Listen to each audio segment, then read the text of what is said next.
Hey everyone, welcome back to Levi's Locks. This is turning $100 into $1,000. Going over last week's picks, we went 3-2. Unfortunately, the Jets missed 2 field goals, cost us the upset win. Didn't go 4-1 this week. Props didn't go how you'd like, ended up missing those. Sometimes you have those weeks, but we did go 3-2 on the lines, so certainly have that going for us. Moving forward, we're going to look to finally get that 4-1 week that's been a little bit evasive. Without further ado, let's get right into it. For pick number 1, we're going to start with game number 1 for the week, and that is the Broncos at the Saints. Broncos are 2.5-point favorites.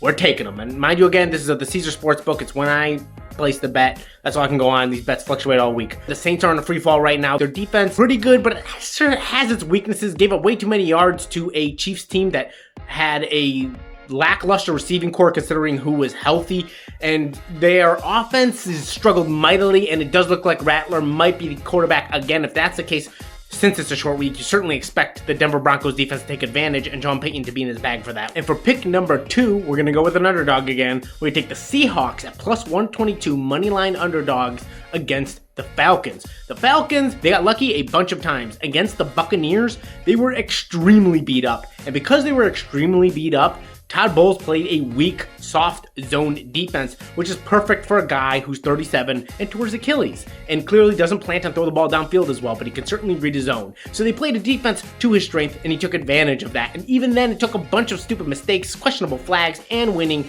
a coin toss just to win at home. And then they played the Panthers. That back-to-back momentum isn't real, and everything before that told us that they didn't look that good. The Seahawks, Mike Macdonald, they've had their struggles, but Macdonald is clever. He will scheme something up. He will make it difficult. He will make Kirk Cousins make the throws.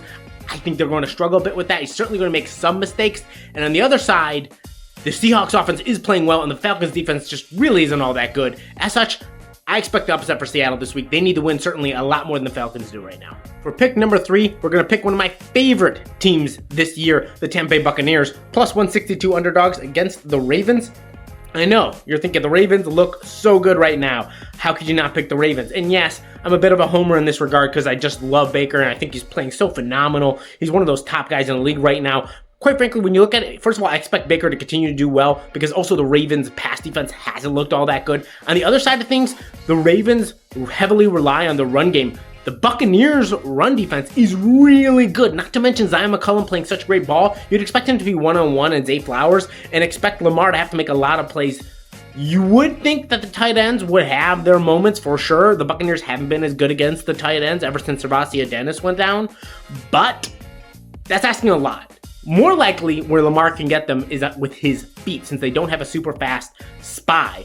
But overall, I think what you're going to see is the Buccaneers offense really gets going. The Ravens have to keep passing because they can't quite run the way they want to. And because of that, Lamar will make a few mistakes. The Buccaneers take advantage and come out with the win. For pick number 4, we're going to pick someone that annoyed me last week because they missed 2 field goals and they screwed up my 4-1 week. But I'm going to take the Jets as 2-point favorites against the Steelers. At the end of the day, the Steelers are starting a new quarterback this week. Russell hasn't played in a while. He's bound to be a little bit rusty. That Jets defense, for the most part, has been very good this year. Davante Adams looks like he will be playing this week, and don't underestimate that for Rodgers. Rodgers is a quarterback that really loves the guy who he has chemistry with. It's always mattered more to him. It's why you see Adam Lazard doing as well as he's done. He's not a spectacular talent, right? He just hasn't done much outside of Rodgers, but him and Rodgers connect well. Him and Davante Adams, they speak the same football language. And so I expect there to be a few more plays that they need, the kind of first down, move the chains, get you in position kind of plays that get them over the top in this game. I'm taking the Jets. And now for pick number 5, and here's where it gets a little bit interesting. I'll be honest, I didn't really like a 5th game this week.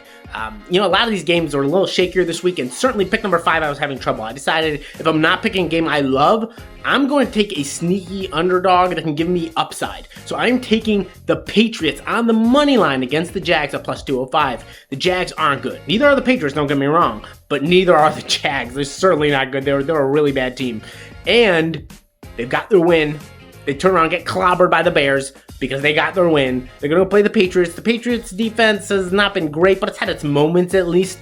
On the other side, Drake May, I think he's given them a bit of a shot in the arm. I expect week 2 to look better, especially against a weak Jacksonville defense. And I think there might be a sneaky upset here. I wouldn't put tons of money down on it, but if you're putting down some money and you're picking a line, pick one with some upside.